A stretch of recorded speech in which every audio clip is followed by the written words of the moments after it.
আমার এই ছোট্টখানি রুমটা আমার গুছিয়ে রাখতে ভীষণ ভালো লাগে, তাই প্রতিদিন যতই কষ্ট হোক না কেন আমি গুছিয়ে নিই। সকালবেলা একটুখানি ছাদে না গেলে ভালো লাগে না, তাই চলে এসেছি একটুখানি ছাদে ঘুরবো, তারপরে নিচে চলে যাব। কিন্তু ওয়েদারটাও খুব ভালো ছিল, মানে হাওয়া ছিল, ভাঙা ভাঙা মেঘ ছিল, যেরকম দুর্গাপূজার সময় হয় ঠিক সেরকম।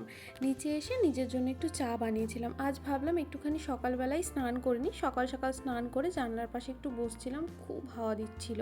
আজ একটা জিনিস দেখাবো, সেটা হলো আমাদের হস্টেলে মেস বিলের খাতা। এটা হচ্ছে মেস বিলের খাতা। এখানে আমার নাম, ডিপার্টমেন্ট, রোল নাম্বার, মানে ডিপার্টমেন্টের যে রোল নাম্বার, ইয়ার, আর এটা হচ্ছে আমার রুম নাম্বার 5/13, আর এটা হচ্ছে হস্টেল নাম্বার।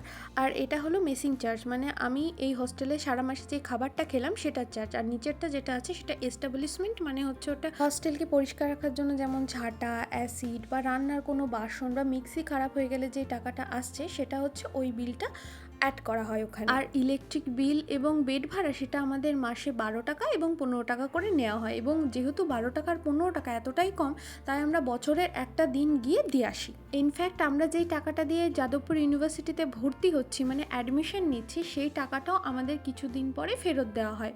হ্যাঁ, এটাই হলো যাদবপুর ইউনিভার্সিটি, এবং আমি ভীষণ গর্বিত যে আমি এমন একটা ইউনিভার্সিটি থেকে পড়াশোনা করতে পারছি যে ইউনিভার্সিটি তার স্টুডেন্টের কথা সবার প্রথমে ভাবে।